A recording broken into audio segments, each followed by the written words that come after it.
नमस्ते दोस्तों, एक बार फिर से स्वागत है आपका मेरे YouTube चैनल दीप क्लासेस में, जिसमें हम MHD 24 के इकाई नंबर 4 के पढ़ रहे थे। इसमें हमारे पहले के सभी टॉपिक हो चुके हैं। हमारा लास्ट टॉपिक बचा है जिसमें हम शिल्प के बारे में जानेंगे और इस यूनिट का सारांश देखेंगे। तो बिना देरी किए हम अपना आज का वीडियो स्टार्ट करते हैं। यहाँ पर है रहीम के काव्य का शिल्प। किसी भी काव्य का शिल्प विधान मात्र संरचना नहीं है, बल्कि वह काव्य की रचना प्रक्रिया में अंतर्ग्रहित रहता है। अभिव्यक्ति की प्रक्रिया प्रायः अनुभूति की प्रक्रिया के समानांतर ही चलती है। रचना प्रक्रिया के भीतर से गुजरते हुए शिल्प उभरता है। किसी भी रचना की उत्कृष्टता रचना की अंतर्वस्तु और कलात्मक संयोजन के समग्र प्रभाव पर निर्भर करती है। काव्य के विधायक तत्वों के आंतरिक संयोजन में जितनी कसावट होगी, रचना उतनी ही असरदार होगी। अब यहाँ पे हमें सबसे पहले तो ये जानना है कि शिल्प का मतलब। तो शिल्प का जो मतलब है वो सिर्फ कविता की बनावट या फिर ढांचा नहीं होता। इसका जो असली मतलब है वो ये होता है कि जब कवि के मन में कोई भावना पैदा होती है तो उसे बाहर व्यक्त करने का जो तरीका है उसी को हम शिल्प कहते हैं। जैसे जैसे कवि जो है अपनी बात कहता है, वैसे वैसे ही कविता का जो रूप है या कहें जो शिल्प है वो अपने आप ही निखर कर सामने आने लगता है। इसका सीधा अर्थ यह है कि कोई भी कविता कितनी अच्छी होगी, ये जो है दो चीज़ों पर निर्भर करता है। पहला तो ये कि उसमें क्या कहा गया है, यानी कि उस कविता का विषय क्या है, और दूसरा ये कि उसे किस तरह सजाया गया है, यानी कि उसकी कला क्या है।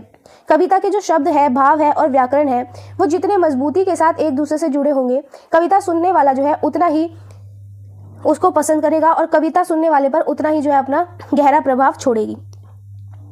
काव्य रूप की दृष्टि से रहीम ने मुक्तक रचना को आधार बनाया। जीवन की अंतरधारा में प्रवाहित सरस, कोमल और खरी अनुभूतियों को उन्होंने मुक्तकों में बांधा। छंदों की दृष्टि से रहीम की रचनाओं में पर्याप्त वैविध्य है। अब यहाँ ये बताया गया है कि रहीम जी ने क्या किया, अपनी बातों को कहने के लिए जिस शैली का प्रयोग किया वो था मुक्तक शैली।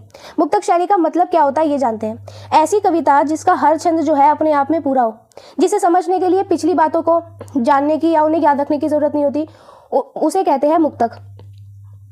अब रहीम जी ने क्या किया, उन्होंने जीवन के जो कोमल और सच्चे अनुभव है उनको बहुत ही सुंदर ढंग से छंदों में हमारे सामने पिरोया। इसके साथ ही रहीम ने अपनी कविताओं में कई तरह के छंदों का प्रयोग करके उसमें छंदों में भी जो है विविधता दिखाई है।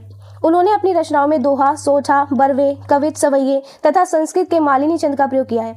उनके नीति परक उपदेश तथा नगर शोभा रचना दोहों में है, नायिका भेद बरवे में, श्रृंगारिक रचना सवैया और सोठे में, मदनाष्टक रचना मालिनी में।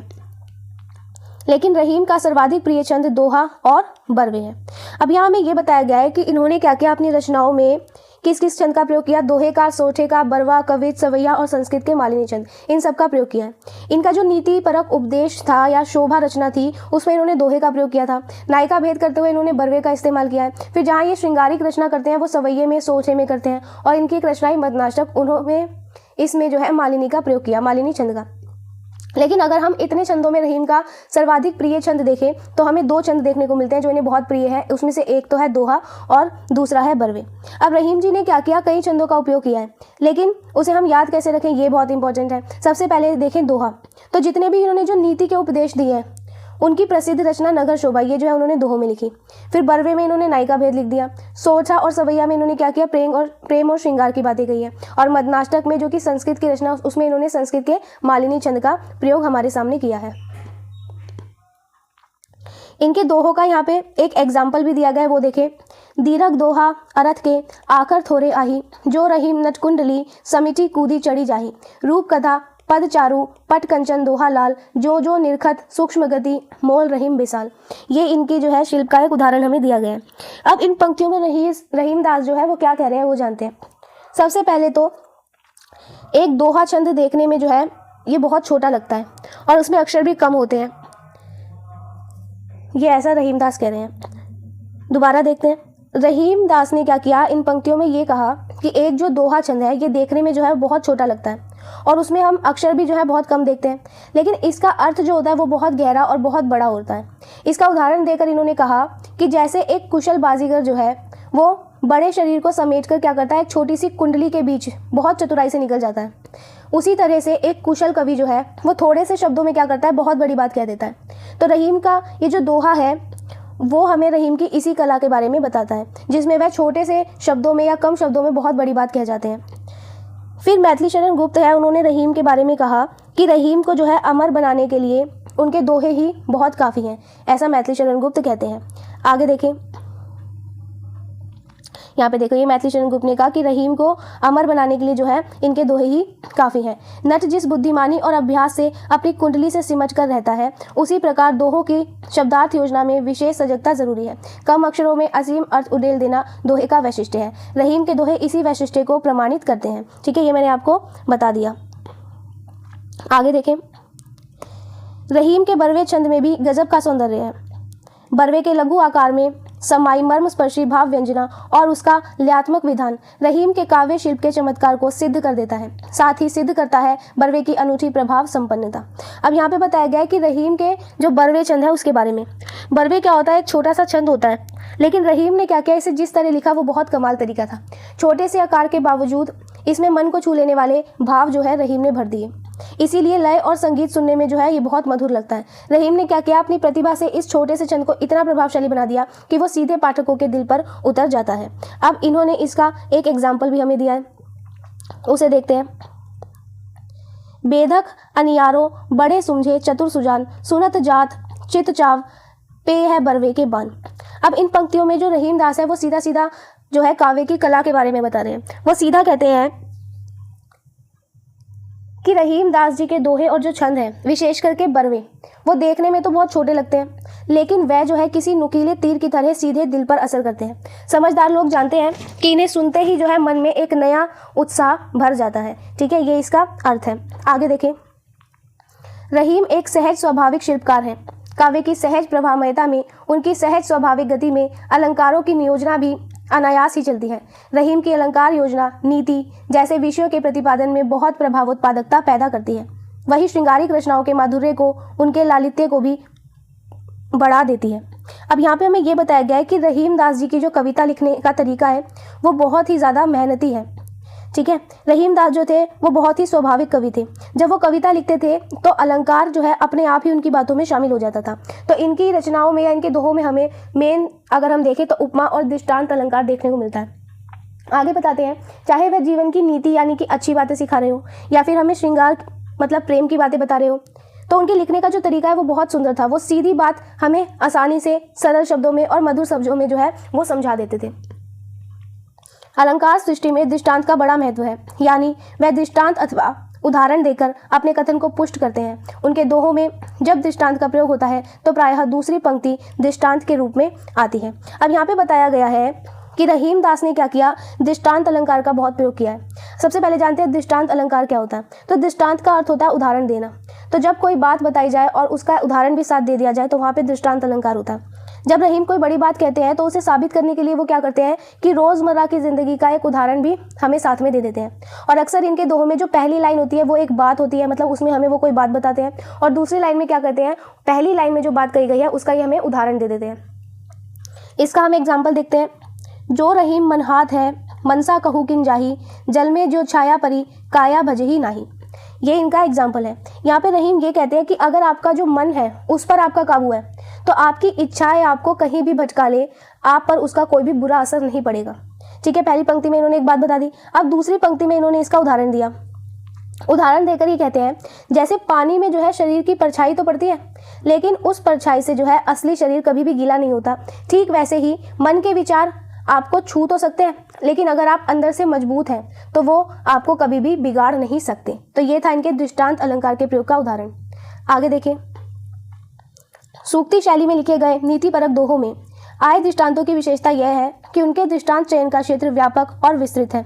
उनके दृष्टांत या तो पुराणों से अथवा रामायण और महाभारत के प्रसंगों से ग्रहित है अथवा जन सामान्य के जीवन से। दृष्टांतों के प्रयोग में रहीम की मौलिकता और उनका अभिव्यक्त कौशल चमक उठता है।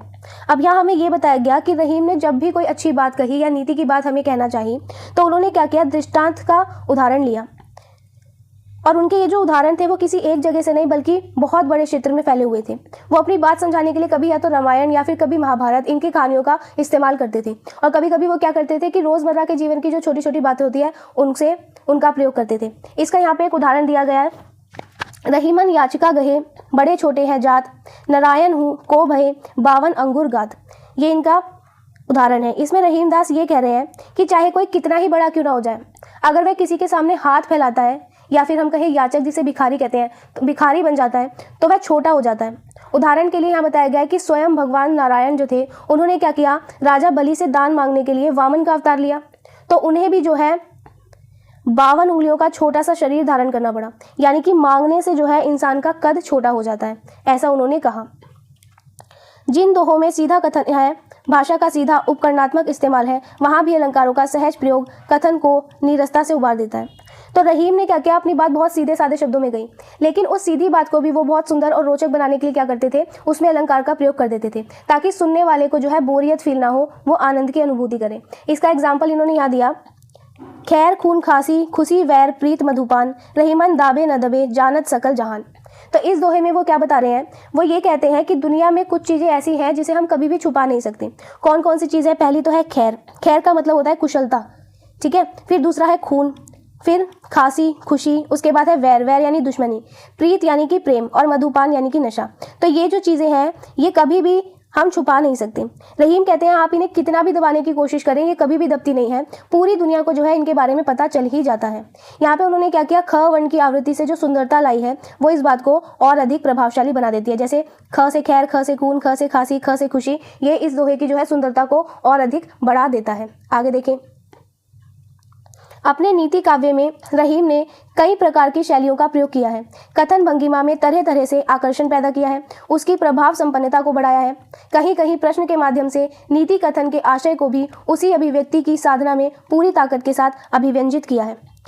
अब यहाँ पे ये बताया गया है कि रहीम ने क्या किया, अपनी बात को कहने के लिए बहुत अनोखे और सुंदर तरीके अपनाए थे। वह अपनी बात को सिर्फ साधारण तरीके से नहीं कहते थे, बल्कि उसे बहुत आकर्षक बना देते थे, ताकि वो जो है सीधे लोगों के दिल पर असर करे। कभी कभी तो वो जो है अपनी बात को एक सवाल के रूप में पूछ लेते थे, जिससे क्या होता था, सुनने वाला जो है वो सोचने पर मजबूर हो जाता था। यहाँ पर हमें इसका एक एग्जाम्पल दिया गया है, अधम वचनते को फलियो बैच ताड़ की छा, रहीमन काम न आए है ये नीरस जग महा। ठीक है, अब इस दोहे में जो है रहीमदास ये सवाल कर रहे हैं कि कड़वे या बुरे वचनों से किसका भला हुआ है।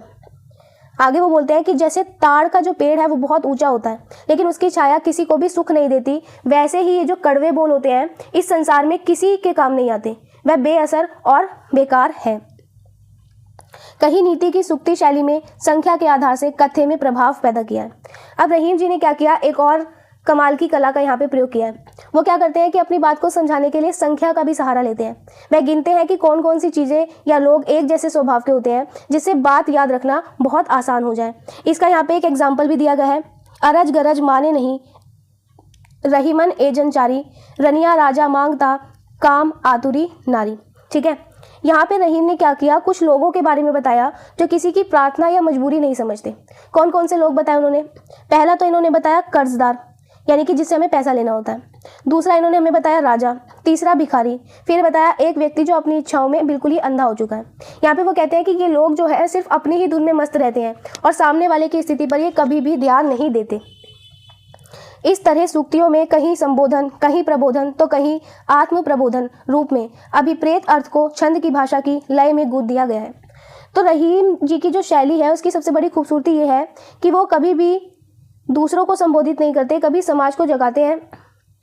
मतलब इनकी विशेषता ये रही कि कभी तो वह दूसरों को संबोधित कर देते हैं, कभी समाज को जगाते हैं, तो कभी क्या करते हैं, खुद को समझाते हुए ही बहुत गहरी बात कह जाते हैं। उन्होंने क्या किया, अपनी इन्हीं सभी शिक्षाओं को जो है कविता की लय और संगीत में जो है पिरो दिया, ताकि लोगों को जो है वो आसानी से याद रहे, लोग उसे गाएं और उसको आसानी से समझने की कोशिश करें। आगे देखें, इस तरह रहीम की भाषा शिल्प की विशिष्टता का मानदंड सीधे सरल भाषिक संरचना, प्रभाव की सघनता और तीव्र प्रेषणीयता है। छंद और लय का अनूठा विधान उसे कवि के कौशल का अद्भुत नमूना बना देता है। डॉक्टर रामस्वरूप चतुर्वेदी के शब्दों में, एक कुशल कवि के रूप में रहीम ने अपनी हिंदी काव्य भाषा के विविध आधारों में विवेक करते समय छंद और भाषा की लय में संगति पर पूरा ध्यान दिया है। अब यहाँ हमें ये बताया गया है कि रहीम की भाषा जो थी और उनके लिखने का अंदाज कैसा था। तो रहीम की जो विशेषता थी वो ये रही कि इनकी भाषा बहुत ही सीधी और सरल थी। वे क्या करते थे, कोई भी घुमा फिरा कर बात नहीं करते थे, बल्कि उनकी बात जो है इतनी असरदार होती थी, इसे तीव्र प्रेषणीयता कहते हैं, यानी कि अपनी बात को सीधे सुनने वाले के दिल तक पहुंचा देना। साथ ही इनके दोहों में जो है हमें छंद और ताल यानी कि लय, ये दोनों देखने को मिलता है, जो कि इनके हुनर को जो है और भी ज़्यादा खास बना देता है। एक विद्वान रहे रामस्वरूप चतुर्वेदी, इन्होंने रहीम के बारे में कहा कि रहीम जो है एक बहुत ही समझदार और कुशल कवि थे। उन्होंने जब भी कविता लिखी तो उसे इस बात पर पूरा ध्यान रखा गया कि उनके जो शब्द है, उनके दोहों की चाल है, वो एक दूसरे के साथ पूरी तरह से मेल खाए। यानी कि शब्दों का चुनाव और संगीत का जो तालमेल होता है वो इनकी भाषा को बहुत सुंदर बनाता है और ये उसका प्रयोग भी बहुत सुंदर ढंग से अपने काव्यों में करते हैं। अब हम इस यूनिट का सारांश जानते हैं। इस इकाई को पढ़ने के बाद आप रहीम के काव्य की अंतर वस्तु, भाषा एवं शिल्प से भली भांति परिचित हो चुके होंगे। इकाई में रहीम द्वारा रचित विभिन्न काव्य ग्रंथों का विस्तार में न जाते हुए संक्षिप्त परिचयात्मक वर्णन किया गया है। हिंदी काव्य के विकास में उनका अपूर्व योगदान है। तो यहाँ पे जो है हमें ये बताया गया कि जो हिंदी साहित्य है उसको आगे बढ़ाने में रहीम का जो है बहुत बड़ा हाथ रहा, क्योंकि इन्होंने हिंदी साहित्य में अपने बहुत महत्वपूर्ण ग्रंथ जो है हमारे सामने प्रस्तुत किए हैं। अवधि में बरवे सर्वप्रथम रहीम द्वारा ही लिखा गया। उन्होंने नीति, श्रृंगार एवं भक्ति तीनों ही लोक क्षेत्र में अद्भुत काव्य प्रतिभा का परिचय दिया है, परंतु वह नीति के कवि के रूप में ही अधिक प्रसिद्ध है। तो यहाँ बताया गया कि अवधि भाषा में जो है बरवे छंद का इस्तेमाल सबसे पहले रहीम द्वारा शुरू किया गया था। इन्होंने क्या किया, श्रृंगार, भक्ति और नीति, इन तीनों पर ही बहुत सुंदर कविताएं लिखी। ये भी सत्य है कि दुनिया जो है उन्हें सबसे ज़्यादा जो है उनके नीति के दोहों के लिए जानती है। रहीम को सामाजिक संबंधों की, सामाजिक जीवन की गहरी समझ थी। सामाजिक जीवन संदर्भित अनेक उपयोगी कथन उनके नीति विषयक काव्य में उपलब्ध है। भाषा की दृष्टि से उन्होंने ब्रज भाषा, अवधि और खड़ी बोली तीनों में जो है रचनाएं की हैं। रामचंद्र शुक्ल भाषा की दृष्टि से उन्हें तुलसी के समकक्ष ठहराते हैं। शिल्प की दृष्टि से रहीम ने मुक्त रचना को आधार बनाया। छंदों की दृष्टि से रहीम की रचनाओं में पर्याप्त वैविध्य है। उन्होंने अपनी रचनाओं में दोहा, सोठा, बरवे, कवित, सवैये, संस्कृत के मालिनी छंद इन सभी का प्रयोग किया। इस प्रकार रहीम काव्य की संपूर्ण विशेषताओं की जानकारी आपको इस इकाई में दे दी गई है। तो यहाँ बताया गया है कि रहीम को जो है समाज और रिश्तों की बहुत अच्छी समझ थी। हमारे जीवन में काम आने वाली बहुत सी काम की बातें जो है हमें इनके दोहों में देखने को मिल जाती है। अगर हम इनकी भाषा की बात करें तो इन्होंने किसी एक भाषा को नहीं पकड़ा था, बल्कि इन्होंने क्या किया, ब्रज, अवधि, खड़ी बोली इन सभी भाषाओं को अपने काव्य का भाग बनाया। फिर एक विद्वान रहे रामचंद्र शुक्ल, उन्होंने इनके बारे में ये कहा कि भाषा के मामले में जो है रहीम है वो बिल्कुल तुलसीदास के बराबर है। रहीम जी ने क्या किया, अपनी कविताओं में बहुत वैरायटी हमें दिखाई। उन्होंने क्या किया, सिर्फ दोहे इस्तेमाल नहीं किए, बल्कि इन्होंने दोहों के साथ साथ सोठा, बरवे, सवैये या संस्कृत का जो मालिनी छंद होता है वो सभी प्रकार के छंदों को हमारे सामने प्रस्तुत किया है। ठीक है, तो ये हमने जो है आज अपनी ये यूनिट 4 कंप्लीट कर ली है। मिलते हैं अब हम अपने नेक्स्ट वीडियो में, जिसमें हम यूनिट 5 के बारे में पढ़ेंगे। तब तक के लिए वीडियो पसंद आया हो तो वीडियो को लाइक एंड शेयर जरूर करें। चैनल को सब्सक्राइब करना ना भूलें।